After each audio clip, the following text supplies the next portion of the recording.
Assalamualaikum untuk siswa-siswi kelas 7 baik SMP ataupun di madrasah. Pada hari ini kita akan belajar mengenai ilmu pengetahuan alam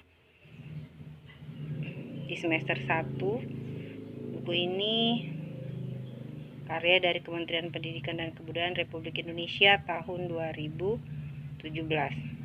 Kita pada hari ini akan belajar mengenai ciri-ciri makhluk hidup.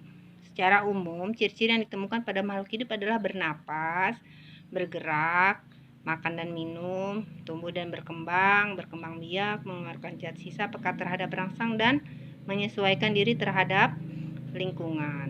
Nah, pada ciri-ciri makhluk hidup yang pertama, A. Bernapas.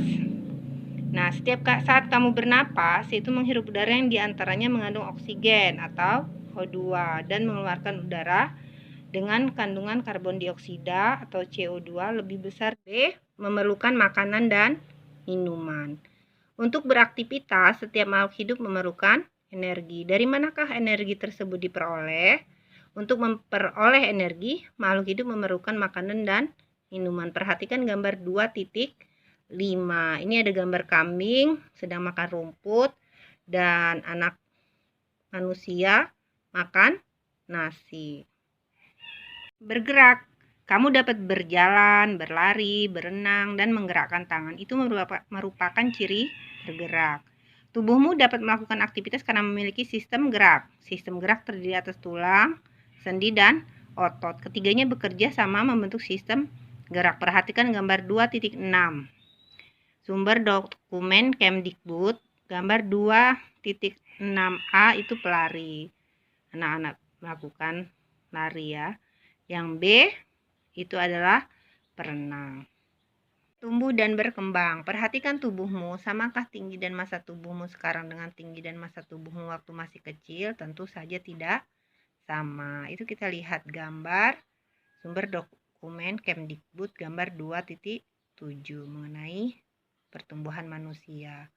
Ini ada gambar dari anak TK, SD tambah tinggi lagi, kemudian SMP bertambah tinggi lagi, dan akhirnya SMA bertambah tinggi lagi. Dan pertumbuhan dari kupu-kupu.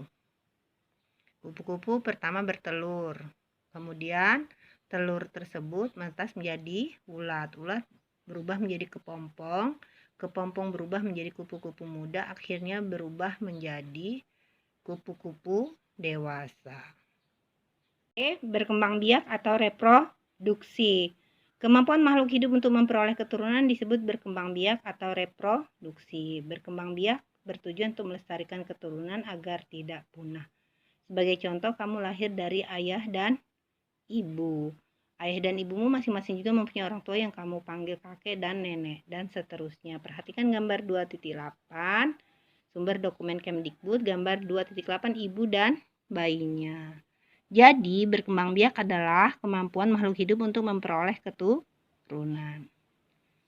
Peka terhadap rangsang. Bagaimana reaksi kamu jika tiba-tiba ada sorot lampu yang sangat terang masuk ke mata? Tentu secara spontan, kamu akan segera menutup kelopak mata. Dari contoh itu menunjukkan bahwa manusia mempunyai kemampuan untuk memberikan tanggapan terhadap rangsangan yang diterima. Kemampuan menanggapi rangsangan disebut iritabilitas. Perhatikan gambar 2.9. Itu silau karena cahaya. Jadi seseorang ada di dalam mobil, kemudian ada sinar matahari yang masuk ke dalam mobil sehingga dia merasa silau. Contoh yang lain misalnya kalau kita dicubit, terasa sakit. Menyesuaikan diri terhadap lingkungan. Kemampuan makhluk hidup untuk menyesuaikan diri dengan lingkungan disebut adaptasi. Contohnya, tumbuhan yang hidup di tempat kering sedikit mengandung air, memiliki daun yang sempit dan tebal. Sedangkan tumbuhan yang hidup di tempat basah atau banyak mengandung air memiliki daun lebar dan tipis. Nanti akan Ibu beri contoh tumbuhannya. Ini contoh tumbuhan yang berdaun lebar dan tipis. Keladi-keladiannya di putih ya. Cantik sekali contoh daun yang lebar dan tipis. Tumbuhan kaktus, dia dapat bertahan di tempat yang kering.